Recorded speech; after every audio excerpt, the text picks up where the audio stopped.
Cultivando Saberes de hoje está no município de Foz do Iguaçu, mais especificamente na Universidade da Integração Latino-Americana, a UNILA. Eu sou a professora Neuci. E eu sou a Suelen, professora da instituição no curso de Relações Internacionais e Integração e pesquisadora na área ambiental. Suelen é supervisora do projeto Cultivando Saberes. A gente vai falar hoje sobre a importância das questões ecológicas, crise ambiental, COP30, questões internacionais, trazer esperança para a juventude. Tudo isso e um pouco mais. Isso aí. Fiquem aí com Cultivando Saberes. Suelen, muito obrigada por estar aqui conosco. Obrigada por participar desse bate-papo conosco, com Cultivando Saberes. Seria bom contar para as pessoas um pouquinho da tua trajetória. Suelen é professora, aqui é pró-reitora de Relações Internacionais, mas a gente quer saber um pouquinho mais sobre a tua trajetória de formação e tua trajetória na UNILA e nos direitos internacionais. É uma alegria muito grande estar aqui com vocês hoje nesse conversatório, né? Na UNILA a gente tem esse hábito de chamar essas conversas, entrevistas, de conversatório. Então, conversando com você, a gente também está falando com todo mundo que está nos assistindo. Eu sou professora de História, historiadora, e a vida foi me levando para trabalhar com as relações internacionais, então uma professora de história que atua como internacionalista, e essa característica interdisciplinar foi o que me trouxe para a UNILA, porque a UNILA, além de ser uma universidade internacional, ela tem a interdisciplinaridade como valor. Aqui eu sou professora no curso de Relações Internacionais e Integração, mas também pesquisadora na área ambiental, junto com a professora Luciana. Nós fomos co-criadoras do Observatório Educador Ambiental Moema Wieser, que é um grupo de ensino, pesquisa e extensão. A gente faz tudo junto. E a questão ambiental, eu não pesquisava. Meu doutorado foi sobre exílio, história, a história da integração, né, do Mercosul. Mas quando eu cheguei aqui no Paraná, né, diante das questões ambientais que estão no nosso cotidiano, aqui a gente é vizinho do Parque Nacional, então é natureza para todo lado, mas também problemas ambientais por todo lado. Isso me tocou muito e aí eu fui mudando a trajetória das minhas pesquisas para a questão ambiental. E aqui na UNILA a gente tem uma disciplina que chama Questões Ambientais e Relações Internacionais, que ela é um eixo formativo ambiental para os cursos de biologia, de biotecnologia, desenvolvimento rural e segurança alimentar e, claro, relações internacionais, ciência política e a geografia também, ou seja, todos os cursos que querem pensar a questão ambiental. E por que as relações internacionais? Porque o meio ambiente, a natureza, não conhece fronteira. Eu costumo dizer para os meus alunos, né, que a onça lá no Parque Nacional, ela não vai deixar de perseguir a capivara, porque ela chegou na fronteira com a Argentina. Então, foi assim que eu cheguei até aqui. Suelen, você conhece o nosso projeto Cultivando Saberes, o trabalho dele. Eu gostaria de saber como você avalia esse trabalho do Cultivando Saberes, que busca identificar boas práticas na agroecologia, práticas sustentáveis, aqui na região do oeste do Paraná, principalmente, que é onde está inserida a UNILA. Como é que você vê isso no contexto da comunicação com a comunidade e aqui para dentro da universidade, na UniOeste, também com a ciência? É muito importante a gente destacar que a ciência latino-americana ela é feita com base na pesquisação participante, né, do grande sociólogo e educador Fausto Bordas, que esse ano completa 100 anos, né, centenário do Fausto Bordas.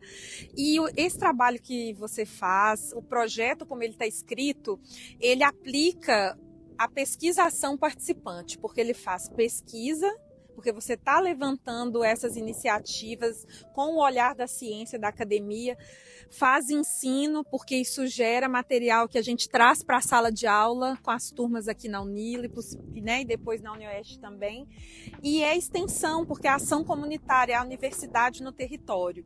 Ou como a Moema disse, né, pessoas que aprendem participando. E eu acho que isso é fundamental porque a gente está vivendo uma crise de emergências climáticas, emergências de guerra, um contexto social e político muito desafiador. A gente não tem mais tempo na academia de ficar pesquisando o que a gente gosta, né? Então, a gente trabalha muito aqui na linha da ciência da emergência, que é a ciência que vai produzir resultados, vai produzir inovação para solucionar os problemas que nós temos. E a crise ecológica e climática, ela é fundamental. E a universidade, o governo não vai resolver essa crise sozinho. A gente precisa dialogar com quem está cuidando da natureza, com quem está fazendo a preservação com pouquíssimos recursos, que são os saberes populares e tradicionais do nosso território. Que são extremamente valiosos, é um saber que foi desprezado pela academia durante muitos anos, né?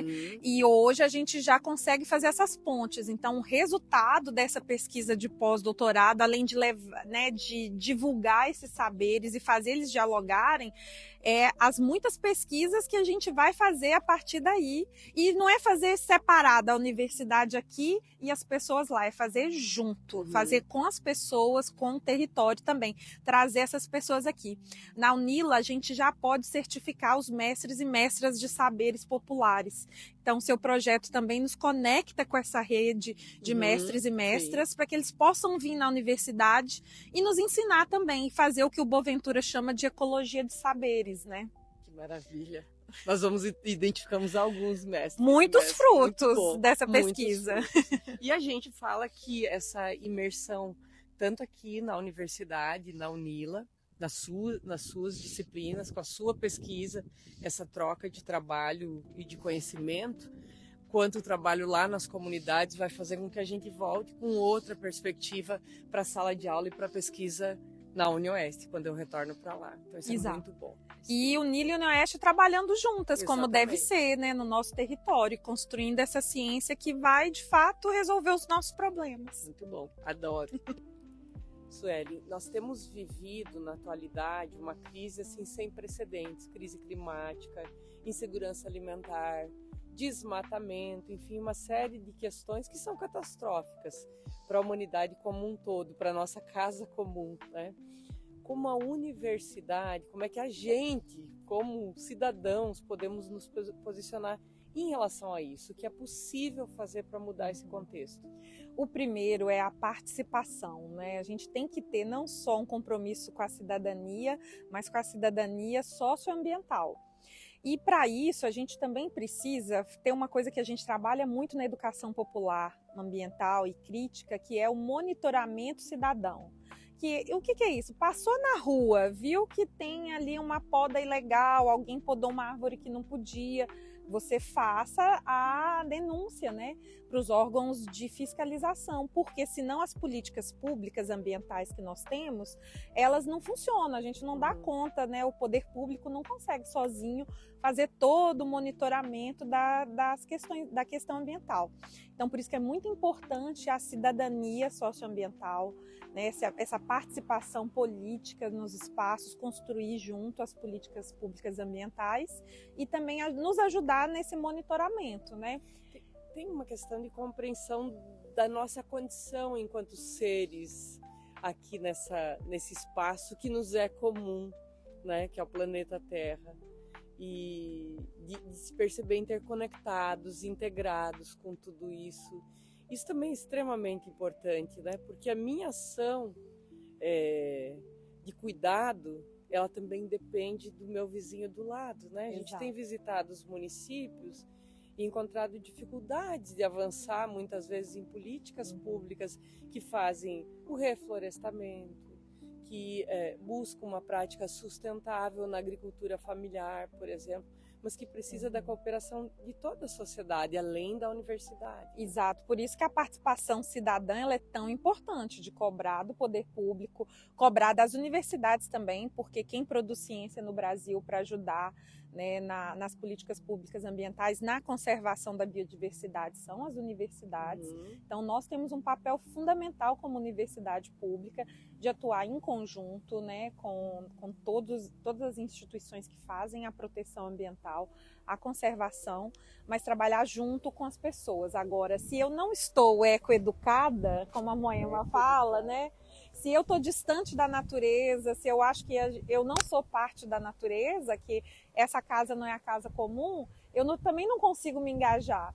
Então, por isso que a educação ambiental ela é tão importante, né? A gente tem que, o tempo todo, estar nos ecoeducando para que a gente possa ter também esse engajamento, né? Aí volta na universidade, nas escolas de novo. É um ciclo, né, de participação. Nessa caminhada, a gente também tem percebido que as escolas fazem um trabalho excepcional, trabalhando com questões ambientais, com a preservação da água, com o cuidado com a biodiversidade, né? E as crianças são encantadas por isso, né? Isso mesmo, porque as crianças, elas têm mais conexão, né? Então, ela tem conexão com o bichinho de estimação, com a árvore, com a plantinha, com a formiguinha, por causa das histórias, né? E as professoras, as educadoras fazem um papel importantíssimo, que é de já criar essas gerações ecoeducadas. E a gente percebe isso nas aulas, na universidade, né? A diferença que são das gerações. Cada vez mais os alunos chegam na universidade mais conscientes do seu papel ambiental.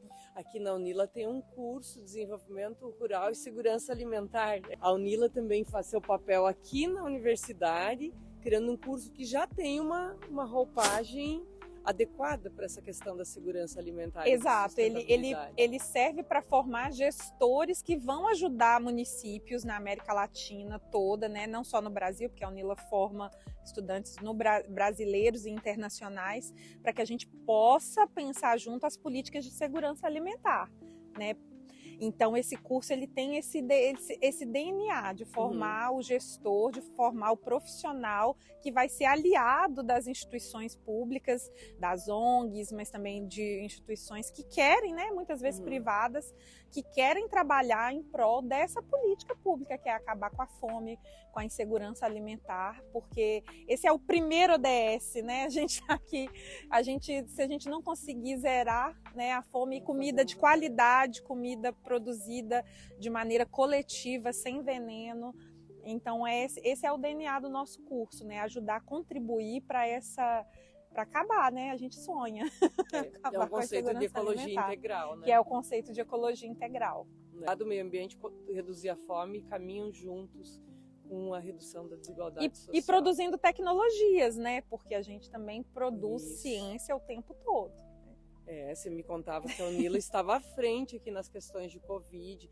A gente também tem pesquisadores lá na medicina. Isso, a gente também tem muito eixo saúde e planeta, né? A gente tem um projeto de um professor específico que trabalha com a saúde planetária, que é essa ideia de ecologia integral voltada também para a saúde, porque a gente sabe que grande parte das doenças que a gente enfrenta estão ligadas ao estilo de vida, e é um estilo de vida do antropoceno, que é antiecológico, né?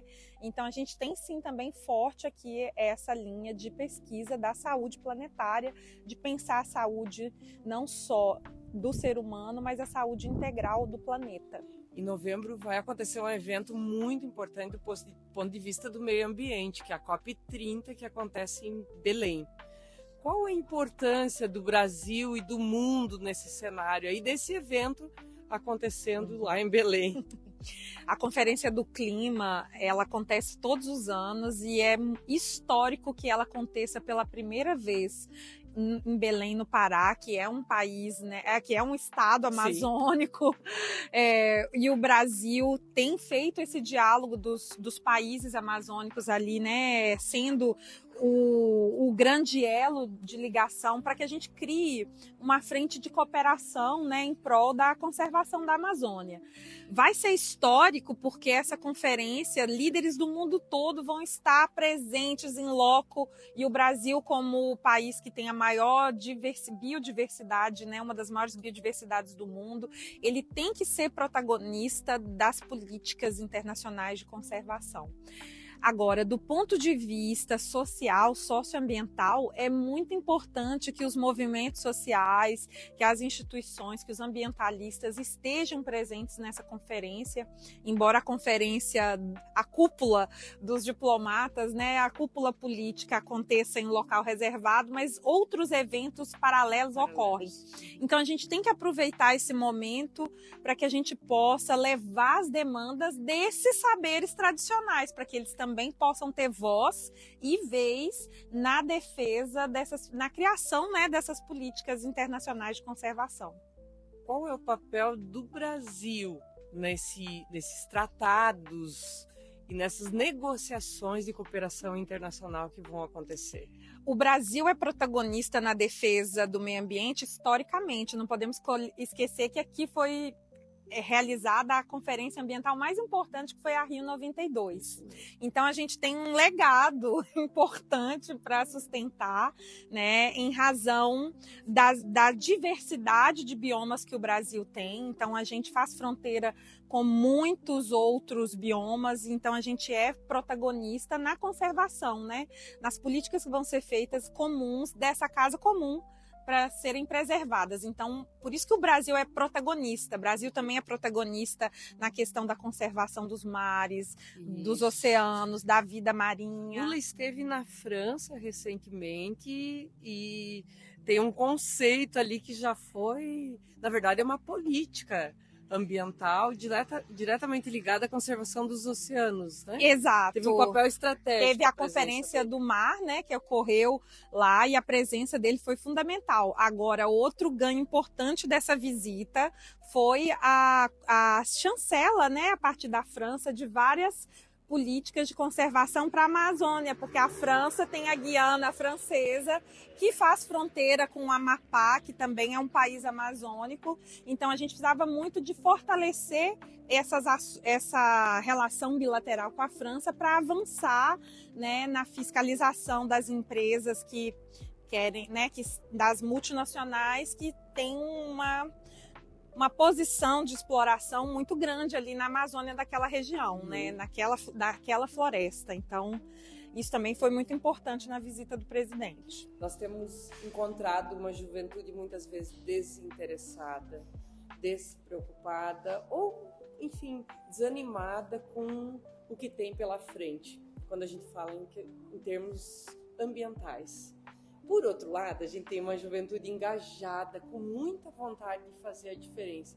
O que a gente poderia dizer para essa juventude, tanto os animados, mas principalmente para os engajados, os que têm vontade de contribuir com as mudanças que podem acontecer? Isso. A gente precisa promover encontros cada vez mais, retomar o Covid, né, e o próprio capitalismo. Ele nos separa, a gente tem poucos espaços de encontro das juventudes, né? Então a gente acredita muito no encontro. A gente está aqui, ó, com esse mural lindo que os alunos fizeram na Semana de Migração, e eu acho que ele é a resposta para essa pergunta, né, professora Neuci? Porque se a gente tem um encontro de um jovem que já se reconectou com a natureza, que quer dar sua contribuição para o planeta, quer fazer um movimento social, a gente vê a Greta aí, né, vários outros líderes indígenas brasileiros que também são muito ativistas. Se ele consegue ter um espaço para se encontrar com outros jovens e falar, seja pelas redes sociais, pelo TikTok, mas também encontrar presencialmente, né, é muito importante que a gente garanta espaços coletivos e públicos para que as juventudes possam se encontrar, porque é no encontro que nós vamos construir as redes da mudança, né? E a gente precisa dos jovens, a gente precisa estar junto. E isso pode ser aqui na universidade, mas também lá nas comunidades, produzindo coletividades, isso, né? Nas praças, nas pistas de skate, nos grupos de jovens das igrejas, né? Sim. É muito importante que a gente traga esses temas do meio ambiente para os grupos de jovem, para todos os diversos coletivos de juventudes que a gente tem, né? Sim. Sueli, muito obrigada. Eu gostei muito dessa conversa. Se tiver mais alguma coisa que você queira falar para o nosso povo que assiste, acompanha Cultivando Saberes. Eu queria primeiro parabenizar você, Neuci, pelo trabalho que você vem fazendo. O seu projeto ele tem uma importância científica e comunitária que é indescritível, inenarrável. A gente vai construir muitas políticas, muitos conhecimentos a partir dos produtos desse projeto. E também agradecer, né, todo mundo que tem participado, que tem dado a sua entrevista, né, que você, quem ainda não participou pode escrever, não é? Sim, pode entrar em contato com o Observatório que aqui no YouTube ou com o projeto para que a gente possa encontrar esse projeto e dar voz, porque é na diferença que a gente vai construir esses saberes e a gente precisa dialogar. Né? Eu acredito muito nesse conhecimento, no conhecimento que é feito com e não para. A gente, aqui na UNILA, a gente tem um compromisso de descolonizar, né, os saberes, a ciência, e a gente só vai conseguir fazer isso junto, construindo conhecimento com as pessoas e não para as pessoas, construindo junto. Construindo juntos. Diálogo de saberes. Isso, diálogo de saberes. Muito obrigada.